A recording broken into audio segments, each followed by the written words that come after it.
उत्तराखंड देख रहे हैं आप, मैं हूं आपके साथ दीपिका सिंघल। मुख्यमंत्री पुष्कर सिंह धामी ने बुधवार को सिनर्जी अस्पताल में जाकर भाजपा के प्रदेश कोषाध्यक्ष पुनीत मित्तल की माताजी का हालचाल जाना। आपको बता दें कि पुनीत मित्तल की माताजी का सिनर्जी अस्पताल में इलाज चल रहा है। मुख्यमंत्री ने उनके शीघ्र स्वास्थ्य लाभ की कामना की है। इस अवसर पर इस मौके पर कैबिनेट मंत्री गणेश जोशी भी मौजूद रहे।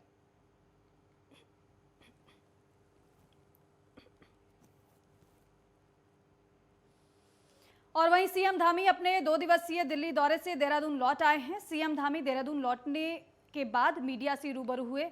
उन्होंने बताया कि पीएम मोदी और राष्ट्रीय नेतृत्व का चुनाव में अहम रोल रहा है। उत्तराखंड के विकास में उनका अहम योगदान हमेशा रहा है। केंद्रीय नेताओं से कई प्रोजेक्ट को लेकर अनुरोध किया गया है। आपको बता दें कि उत्तराखंड के विकास को डबल इंजन के रूप में केंद्र सरकार से मिल रहे सहयोग के लिए आभार जताने के साथ ही सीएम धामी ने जीएसटी प्रतिपूर्ति की अवधि बढ़ाने की पैरवी की है। मुख्यमंत्री पुष्कर सिंह धामी ने प्रदेश में बागवानी की अपार संभावनाओं को देखते हुए प्रधानमंत्री से कश्मीर की तर्ज पर 2000 करोड़ रुपए का पैकेज देने पर जोर दिया है। प्रधानमंत्री जी का और हमारे राष्ट्रीय नेतृत्व का सबका चुनाव अभियान में यहाँ पर बहुत बड़ा योगदान रहा है। उनके मार्गदर्शन में और उनके नेतृत्व में भारतीय जनता पार्टी की प्रचंड बहुमत की सरकार बनी है और ये सरकार निश्चित रूप से हमारे उत्तराखंड के सपनों को साकार करने वाली सरकार होगी, उत्तराखंड को आगे बढ़ाने वाली सरकार होगी। उसके लिए मैंने मार्गदर्शन भी लिया है और कुछ उत्तराखंड के जो हमारे मुद्दे हैं, जो मुद्दों पर आगे काम होना है, आगे बहुत सारे विकास की चीज़ें हैं, उन सभी के लिए मैंने अनुरोध भी किया है और अनुरोध किया है कि आगे उन सभी पर अपनी असेसमेंट करें। बीजेपी के स्थापना दिवस पर कार्यकर्ताओं में उत्साह नजर आ रहा है। स्थापना दिवस पर आयोजित कार्यक्रम में सीएम धामी ने शिरकत की। उन्होंने कहा कि उत्तराखंड की सरकार आम आदमी की सरकार बनेगी और घर घर तक जाने का काम भी किया जाएगा। जीएमएस रोड से पार्टी कार्यकर्ताओं ने एक शोभा यात्रा भी निकाली। शोभा यात्रा में सीएम धामी भी शामिल हुए। शोभा यात्रा घंटाघर पर प्रसाद वितरण के साथ संपन्न हुई।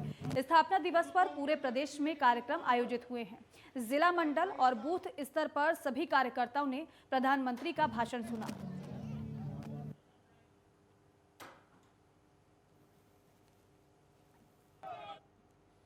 और भाजपा देश भर में आज 42वां स्थापना दिवस मना रही है। उत्तराखंड में भी स्थापना दिवस पर विभिन्न स्थानों पर कार्यक्रमों का आयोजन किया गया है। इसी क्रम में भाजपा प्रदेश कार्यालय पर भाजपा का झंडारोहण किया गया और प्रदेश अध्यक्ष मदन कौशिक और संगठन मंत्री अजय कुमार के साथ बीजेपी के पदाधिकारियों और कार्यकर्ताओं ने मिलकर झंडारोहण किया। इस दौरान मदन कौशिक ने पार्टी की तरफ से आयोजित हो रहे कार्यक्रमों की जानकारी दी।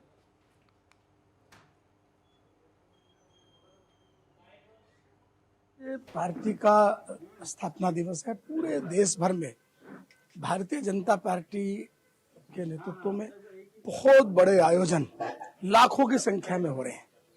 अपने राज्य में भी बहुत बड़ी मात्रा में आयोजन हो रहे हैं। हमारे लगभग जितने मंडल है, हर मंडल पर एक बड़े कार्यक्रम का आयोजन है, जिसमें हम लोग एक शोभा यात्रा भी निकलेगी, प्रधानमंत्री जी का उद्बोधन भी सुनेंगे, ध्वजारोहण भी करेंगे। इससे पहले आज प्रातःकाल कार्यकर्ताओं ने अपने घरों पर ध्वज स्थापित किया, लगाया, हमने कार्यालय में लगाया। अभी 9:30 बजे दोबारा एक बड़ा कार्यक्रम आयोजित हो रहा है, देहरादून की 3 विधानसभाओं का है। तो इस प्रकार से एक बड़े हर्ष और उल्लास के साथ राज्य पूरे अपनी पार्टी का स्थापना दिवस को हम लोग मना रहे हैं। वहीं कोरोना काल के दौरान हजारों शवों का दाह संस्कार करने वाले पद्मश्री जितेंद्र सेठी देहरादून पहुंचे, जहां पर उत्तरांचल प्रेस क्लब में उन्होंने आम लोगों के साथ अपने अनुभव को साझा किया। उन्होंने बताया कि कैसे कोरोना के दौरान कई लोगों ने अपने लोगों के ही शव लेने से मना कर दिया था, तब जाकर हमने उन लोगों का दाह संस्कार किया।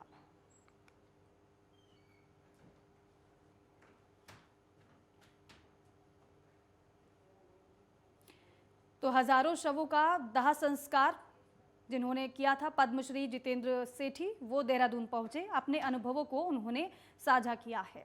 आगे बढ़ते हैं खबरों में। विधानसभा चुनाव में हार के बाद कांग्रेस लगातार मंथन कर रही है कि आखिर कहां पर कांग्रेस से चूक हो गई। वहीं दूसरी तरफ कांग्रेस संगठन में नई जान फूंकने की कोशिश भी की जा रही है, जिसको लेकर एक बार फिर से कांग्रेस मंथन करने जा रही है। कांग्रेस संगठन के महामंत्री मथुरा दत्त जोशी ने बताया है कि 7 और 8 अप्रैल को बैठक होने जा रही है, जहां 7 अप्रैल को पार्टी के संगठन को लेकर बैठक होगी। उसके साथ ही 8 अप्रैल को हल्द्वानी में एक बैठक बुलाई गई है। 7 और 8 तारीख को संगठन से संबंधित 2 बैठकें आयोजित की गई हैं। पहली बैठक देहरादून में है। संगठन के चुनाव गतिमान हैं, आपको मालूम ही है। उस संबंध में PRO महोदय आ रहे हैं, जो राज्य के निर्वाचन अधिकारी वो आ रहे हैं, और जो 2 हमारे सहायक निर्वाचन अधिकारी महोदय वो हैं। देहरादून में गढ़वाल मंडल के जिलाध्यक्षों और पार्टी के प्रत्याशियों के और वरिष्ठ नेताओं की बैठक है। इसी सिलसिले में 8 तारीख को हल्द्वानी में स्वराज आश्रम में बैठक बुलाई गई है। उसमें संगठन के चुनाव किस तरीके से हों, मेंबरशिप का क्या डाटा अभी तक बन पाया है, इन सब मुद्दों में चर्चा करने का निर्णय लिया गया है।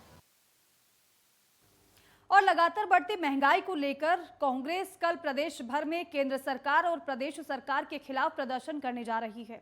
कांग्रेस प्रदेश प्रवक्ता गरिमा दसोनी ने बताया है कि सोनिया गांधी के आह्वान पर लगातार कांग्रेस धरना प्रदर्शन कर रही है और इसी के तहत उत्तराखंड में भी कांग्रेस 7 अप्रैल को प्रदेश सरकार और केंद्र सरकार के खिलाफ प्रदर्शन करेगी। माननीय राष्ट्रीय अध्यक्षा श्रीमती सोनिया गांधी जी के आह्वान पर पूरे देश भर के कांग्रेस कार्यकर्ता सड़कों पर उतरकर सरकार को आईना दिखाने का प्रयास कर रहे हैं कि पहले कोरोना काल की आड़ ली गई और अब रूस और यूक्रेन की लड़ाई को आड़ बनाकर आपने जो गरीब जनता के पेट में लात मारने का काम किया है। आज पहनने की चप्पल से लेकर हर वस्तु महंगी हो चुकी है। रेता, बजरी, सीमेंट, सरिया देख लीजिए, या चाहे बिजली पानी के रेट देख लीजिए, पेट्रोल, डीजल और गैस सिलेंडर के तो कहने ही क्या, खाने का तेल देख लीजिए। व्रत के दिन चल रहे हैं, ऐसे में माता रानी की चुनरी से लेकर माचिस की डिबिया से लेकर चढ़ाने वाला तेल तक सब कुछ महंगा हो चुका है। तो ऐसे में गरीब जनता जाए तो जाए कहाँ? और दून मेडिकल कॉलेज के बाद अब देहरादून CMO कार्यालय से कोरोना काल के वक्त PRD के माध्यम से रखे गए कर्मचारियों को बाहर का रास्ता दिखा दिया गया है और जिसके बाद कोरोना टीकाकरण और सैंपलिंग, वाहन संचालन और सुविधा व्यवस्था प्रभावित हो रही है। कोरोना काल के दौरान इन कर्मचारियों का अहम योगदान रहा है, लेकिन बावजूद इसके उनकी सेवा को समाप्त कर दिया गया है। वहीं देहरादून CMO मनोज उप्रेती ने बताया है कि PRD कर्मचारियों की सेवा समाप्त होने के बाद कई परेशानियों का सामना करना पड़ रहा है। देखिए, कोविड काल में जो कर्मचारी रखे गए थे, जिसमें कई लोग ऐसे हैं जो साल भर हो गया, किनको 2 साल हो गए हैं, कुछ लोगों को अभी 6 महीने हुए हैं, इस तरह के कुछ लोग हैं। तो लगभग हमारे पास 88 कर्मचारी ऐसे हैं। तो उनकी सेवाएं जो है 31 तारीख को शासनादेश जो भी ऊपर से आया हमारे पास शासन से, उसके अनुसार उनको 31 तारीख तक था उनका पीरियड, जो कि अब समाप्त हो गया।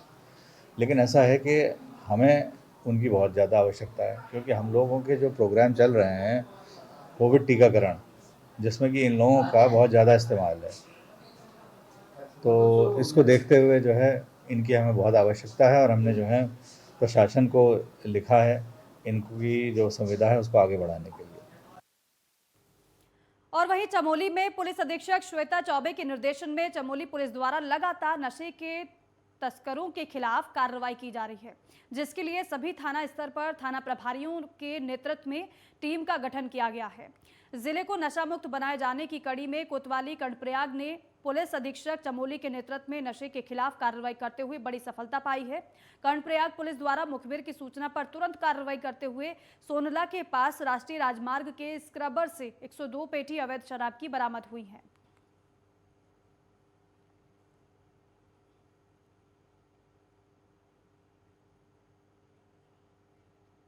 और चैत्र नवरात्र में मंदिरों में भक्तों का तांता लगा हुआ है। रामनगर में कोसी नदी के 2 धाराओं के बीच एक टीले में स्थित गिरजा देवी मंदिर में भी दूर दूर से भक्त अपनी मनोकामनाएं लिए पहुंच रहे हैं और इन दिनों यहां सुबह 4 बजे से ही भक्तों का जमावड़ा लग जाता है, जो मां के दर्शनों के लिए यहां पर आ रहे हैं। कहा यह जाता है कि महाभारत काल में राजा विराट ने यहां देवी की तपस्या की थी, तब से ही इस टीले में शक्तिपुंज की स्थापना हुई है। यहाँ जो भी भक्त सच्चे मन से मनोकामना लेकर आता है, माँ उसकी मनोकामना पूरी करती है।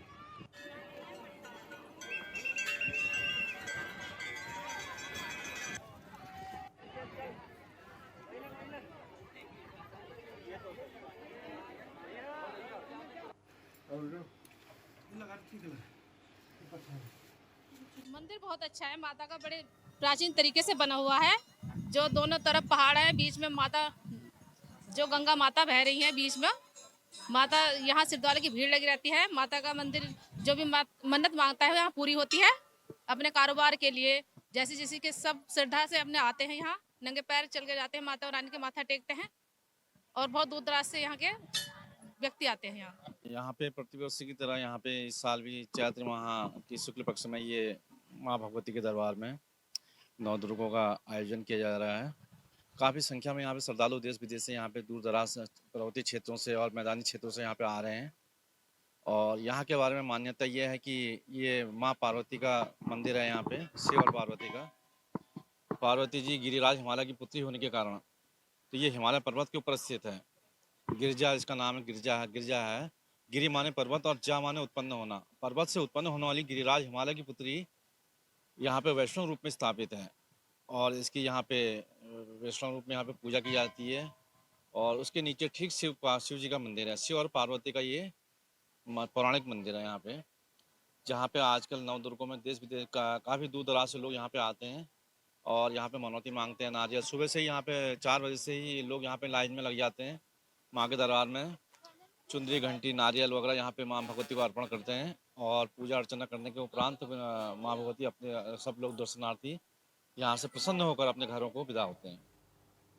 और ग्वालदम कर्णप्रयाग राष्ट्रीय राजमार्ग पर भिड़तोली तोक में सड़क से सटा हॉट मिक्स प्लांट पहाड़ की शांत वादियों में जहर घुलने का काम कर रहा है। वहीं हॉट मिक्स प्लांट की चिमनी से निकलने वाले गहरे काले धुएं से जहां सड़क के दोनों तरफ खड़े पेड़ सूख रहे हैं, तो वहीं आमजन के साथ ही हॉट मिक्स प्लांट के आसपास की आबादी को भी शुद्ध हवा के लिए परेशान होना पड़ रहा है। प्लांट के चारों तरफ खड़े पेड़ों की टहनियों से लेकर पत्ते भी सूख रहे हैं। वातावरण में फैल रहा गहरा काला धुआं वातावरण में घुल रहा है, जो किसी भी स्वास्थ्य आदमी को बीमार बना सकता है। और पर्यावरण में कार्बन की मात्रा भी तेजी से बढ़ रही है। लेकिन बावजूद इसके ना तो नारायणबगड़ विकासखंड का वन महकमा संज्ञान ले रहा है और ना ही स्थानीय प्रशासन। हालांकि थराली क्षेत्र में निरीक्षण में आए प्रदूषण नियंत्रण बोर्ड के क्षेत्रीय अधिकारी ने भी बुधवार को हॉट मिक्स प्लांट का निरीक्षण किया। हालांकि प्लांट संचालक ने निरीक्षण पर आए अधिकारियों को जानकारी दी और बताया कि उनके द्वारा प्रदूषण सर्टिफिकेट के रिन्यूअल के लिए आवेदन किया गया है। अभी हमने इसको चेक कर लिया है और इसकी हम रिपोर्ट बना के इस पर जो भी हमारे एयर एक्ट में जो कार्रवाई है उस हिसाब से हम इस पर कार्रवाई करेंगे। अभी जो इन्होंने हमें जो सर्टिफिकेट दिखाया है वो 31 मार्च को ख़त्म हो चुका है और इनका कहना है कि इन्होंने रिन्यूअल के लिए आवेदन किया है, जो कि हम अपने सिस्टम में जाके चेक कर लेंगे, क्योंकि अभी मेरी नॉलेज में भी नहीं है कि इन्होंने आवेदन किया है। नहीं, इस पर जो एयर एक्ट के जो प्रावधान है जिसके तहत इनको परमिशन दी जाती है चलाने की, उसी में सक्षम स्तर को इन पर रिपोर्ट भेजी जाएगी और उस रिपोर्ट पे जो भी डिसाइडेड होगा वो उसके आधार पर फिर हम कार्रवाई करेंगे।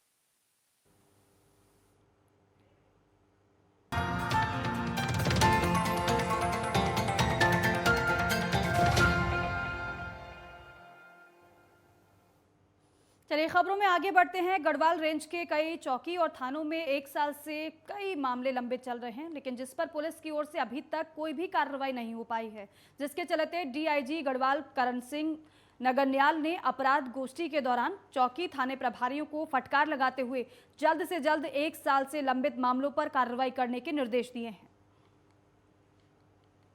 ऐसे केसेस है जो 1 साल से ज़्यादा लंबित है। तो अभी अपराध गोष्ठी हुई थी पूरे मंडल की, गढ़वाल रेंज की, उसमें हमारे जो वरिष्ठ पुलिस अधीक्षक और पुलिस अधीक्षक उनको निर्देशित कर दिया गया कि समय समय पर उसका निस्तारण करें। यदि हम समय से कोई भी विवेचना निस्तारित नहीं करते तो ये जो है आवेदक या पीड़ित के साथ अन्याय होगा। इसलिए समयबद्ध निस्तारण जरूरी है। इसके लिए ओआर का एक सिस्टम होता है। ओआर माने मॉनिटरिंग एक सिस्टम है, जिसमें सर्किल ऑफिसर विवेचना अधिकारियों को अपने एक मीटिंग लेता है और उसके लंबित होने का कारण पूछ के त्वरित निस्तारण की कार्रवाई करता है। इसी तरह जनपदों में नियुक्त जो अपर पुलिस अधीक्षक है या पुलिस अधीक्षक है, उनके द्वारा भी ओआर के माध्यम से केसों के यथाशीघ्र निस्तारण के लिए निर्देश इस मीटिंग में दिए गए थे। और देखिए, उत्तरकाशी में 2 धाम पड़ते हैं। यमुनोत्री और गंगोत्री के कपाट 3 मई को खुलेंगे। देश विदेश से श्रद्धालुओं के आने का सिलसिला शुरू हो जाता है। हालांकि आपको बता दें कि 6 महीने तक मां गंगा के दर्शन गंगोत्री धाम में श्रद्धालु कर सकेंगे। जिला प्रशासन ने यात्रा को लेकर तैयारियां तेज कर दी हैं। यात्रा को लेकर गंगोत्री विधायक सुरेश चौहान ने अधिकारी और कर्मचारियों की बैठक भी ली है। लोक निर्माण भवन में पत्रकार वार्ता का आयोजन भी किया गया, जिसमें ये बताया गया कि इस बार यात्रा के लिए पहली प्राथमिकता व्यवस्थाएं रहेंगी, जिसमें स्वास्थ्य सुविधाओं के बेहतर बनाने का प्रयास किया जाएगा। गंगोत्री धाम में बिजली, पानी, सड़क और स्वास्थ्य को लेकर व्यवस्थाएं ठीक करने के निर्देश दिए गए हैं। यात्रा को लेकर किसी भी प्रकार की लापरवाही नहीं बरती जाएगी। यात्रा का जो है बहुत बड़ा जो मतलब जन सैलाब जो है इस समय हमारे चारों धाम में दिखेगा और इस संबंध में हमारे माननीय मुख्यमंत्री जी ने प्रदेश स्तर पर बैठक ले ली है। वहाँ पे भी बिंदु है और आज हम गंगोत्री विधानसभा पर जिलाधिकारी जी इस बैठक को ले रहे हैं और इस बात को, क्योंकि मैंने साफ कहा कि तत्काल कि कैसे हमारी यात्रा अच्छी हो, हमारे जो तमाम तीर्थाटन पर्यटन जो यहाँ पर आएँ उनको अच्छा संदेश जाए, उनको कोई असुविधा ना हो। तो इस पर हम आज जो है हमारी जो है वार्ता है और जो भी समस्या होगी उसके लिए हम निराकरण करने का प्रयास करेंगे। कि आने वाला जो टूरिस्ट सीजन है, जो चार धाम की जो यात्रा शुरू हो जाएगी, उसके अंदर में एडमिनिस्ट्रेशन, पुलिस और पूरी पब्लिक मिलकर हम जितने भी अतिथि आएंगे उनको एक ऐसा मैसेज देंगे कि आने वाले वर्षों में वो खुशी खुशी हमारे उत्तरकाशी में आए और ये जो प्रकृति की देन है, जो भगवान शिव जी की देन है, उसको एंजॉय करें। बहुत बहुत शुक्रिया। और चारधाम यात्रा जल्द ही शुरू होने जा रही है। पिछले 2 सालों से देखें तो चारधाम यात्रा में अब कोरोना का बड़ा असर देखने को मिला था और इसी वजह से बहुत ही कम संख्या में यात्री चारधाम यात्रा में आए, लेकिन इस बार हालात जो हैं वो सुधर गए हैं और बहुत अच्छी हालात भी नजर आ रहे हैं। और सिर्फ गढ़वाल मंडल विकास निगम की बात करें तो 5 करोड़ रुपए की एडवांस बुकिंग अभी से हो चुकी है। इसी को देखते हुए गढ़वाल मंडल विकास निगम ने भी अपनी तैयारियों को और भी ज्यादा तेज कर दिया है। GMVN की प्रबंध निदेशक स्वाति भदौरिया ने बताया है कि ऑनलाइन बुकिंग को शुरू कर दिया गया है और इसका बहुत अच्छा रिस्पांस भी आ रहा है। आपको बता दें कि उत्तराखंड में यात्रा सीजन 3 मई से शुरू हो जाएगा। हमारी जो ऑनलाइन बुकिंग थी ऑलरेडी शुरू हो चुकी थी इस साल के लिए भी, और हमारी काफ़ी ऑनलाइन एडवांस बुकिंग भी हो चुकी है, चाहे हमारे पैकेज टूर्स हैं, कस्टमाइज टूर्स हैं, हमारे टूरिस्ट रेस्ट हाउसेज हैं, सबकी हमारी मई की तो ऑलमोस्ट 100% सभी यात्रा रूट के TRH की बुकिंग भी हो चुकी है। एंड इसके अतिरिक्त जो हमारा रिपेयर एंड मेंटेनेंस हमें यात्रा के पहले तैयारियां करनी होती हैं, तो उसमें हमारा फरवरी मार्च में बहुत ही वृहद निरीक्षण हमारी टीम्स के द्वारा किया जा चुका है। तो उसमें जो भी आवश्यकताएं हैं रिपेयर मेंटेनेंस की, उसके संबंध में हम लोगों ने धनराशि भी जारी कर दी है। और कोरोना के चलते पिछले 2 साल से चारधाम यात्रा काफी प्रभावित नजर आई थी, लेकिन इस साल व्यापारियों को उम्मीद है कि काफी संख्या में यात्री इस बार चारधाम यात्रा पर आएंगे और यही वजह है कि प्रशासन और यात्रा से जुड़ी अन्य संस्थाओं पर चारधाम यात्रा को बेहतर और सुगम बनाने का दबाव भी है। जिला प्रशासन की टीम जिलाधिकारी के निर्देश पर यात्रा मार्गों पर हो रही अनियमितताओं के निरीक्षण के लिए पहुंच रही है और इस साल ना कोरोना का भय है और ना ही कोई अन्य बाधाएं हैं। ऐसे में केदारनाथ धाम में रिकॉर्ड यात्री आने की संभावना जताई जा रही है। प्रशासन का पूरा फोकस यात्रा की तैयारियों पर है। शंकराचार्य समाधि स्थल का कार्य पूर्ण हो जाने से श्रद्धालुओं को इस साल से उनकी समाधि के भी दर्शन होंगे। होटल एसोसिएशन के अध्यक्ष प्रेम गोस्वामी ने बताया है कि इस साल बेहतर यात्रा चलने की उम्मीद है। व्यवसायियों को होटल बुकिंग के संबंध में यात्रियों के प्रत्येक दिन फोन आ रहे हैं। केदार घाटी में 50% होटल्स में अच्छी खासी बुकिंग हो चुकी है।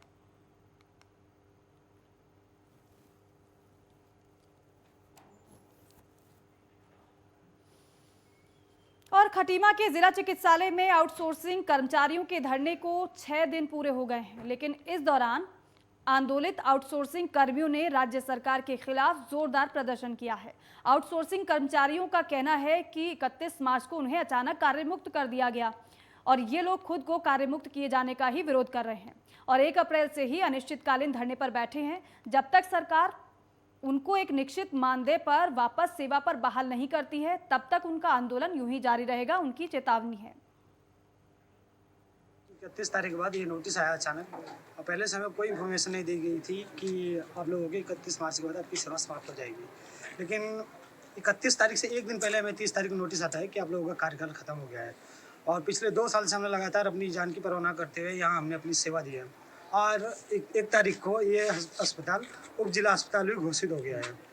लेकिन अब ये है कि आप हॉस्पिटल के अंदर जाकर कंडीशन देख लीजिए कि यहाँ आईसीयू भी नहीं खुला है, आईसीयू बंद हो गया है और यहाँ के ऑक्सीजन प्लांट भी बंद हो गया, सिर्फ ओपीडी और इमरजेंसी चल रही है यहाँ की। हमारी मांग ये है कि ये जिला अस्पताल बना है, यहाँ आज नहीं तो कल यहाँ स्टाफ कोई ना कोई आएगा। तो हमारी मांग ये है कि यहाँ सबसे पहले हमें वरीयता दी जाए, हमें प्राथमिकता दी जाए कि हमें पहले रखा जाए, उसके बाद अदर स्टाफ को सिलेक्शन हो यहाँ पे।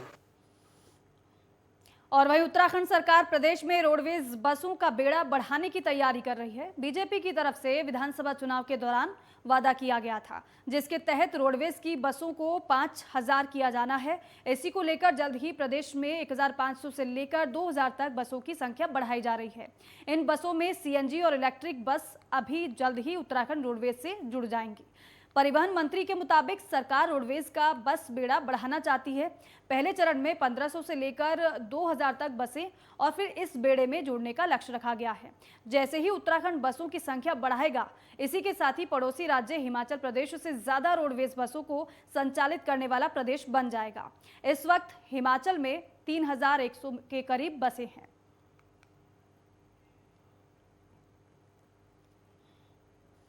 और देवभूमि में चार धाम यात्रा के दौरान केदारनाथ धाम के लिए संचालित होने वाली हेली सेवा के टिकटों की ऑनलाइन बुकिंग तेज हो गई है। 2 दिन के अंदर करीब 3500 टिकटों की बुकिंग हो चुकी है। आपको बता दें कि केदारनाथ यात्रा के लिए आप फिलहाल 6 मई से 20 मई के बीच के लिए हेली सेवा के लिए टिकट बुक कर सकते हैं, लेकिन केदारनाथ धाम के लिए गुप्तकाशी, फाटा और सिरसी से हेली सेवा संचालित की जा रही है। साथ ही साथ आपको ये भी बता दें कि गुप्तकाशी से केदारनाथ का जो किराया है वो 7750 रुपये है और फाटा से जो केदारनाथ का किराया है वो 4720 रुपये है, जबकि सिरसी से केदारनाथ का किराया है 4680 रुपये।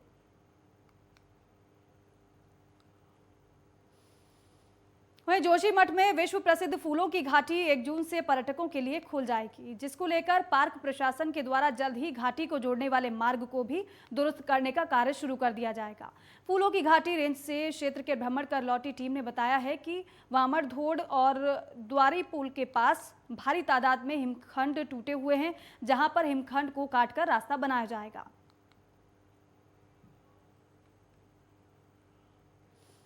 और मंगलौर विधानसभा के नारसन में बीजेपी कार्यकर्ताओं ने आज 42वें स्थापना दिवस को धूमधाम के साथ मनाया।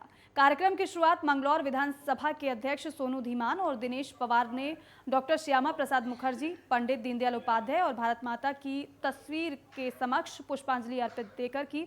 ये कार्यक्रम 6 अप्रैल से यानी कि आज से डॉक्टर भीमराव अंबेडकर जयंती के दिन तक तरह तरह के आयोजन के जरिए भारतीय जनता पार्टी देश भर में इस कार्यक्रम को आयोजित करेगी। हालांकि इस दौरान बीजेपी के कार्यकर्ता और वरिष्ठ नेता रक्त शिविर, स्वास्थ्य पोषण, टीकाकरण जैसे कार्यक्रम चलाएंगे। ये कार्यक्रम पूरे देश में चलाए जाएंगे।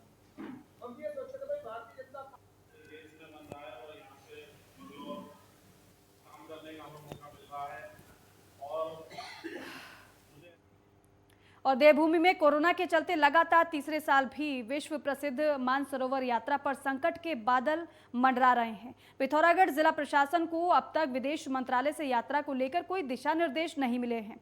आपको बता दें कि 1981 से कैलाश मानसरोवर यात्रा बदस्तूर जारी रही, लेकिन कोरोना संकट ने दुनिया की सबसे बड़ी धार्मिक यात्रा पर भी ब्रेक लगा दिया है।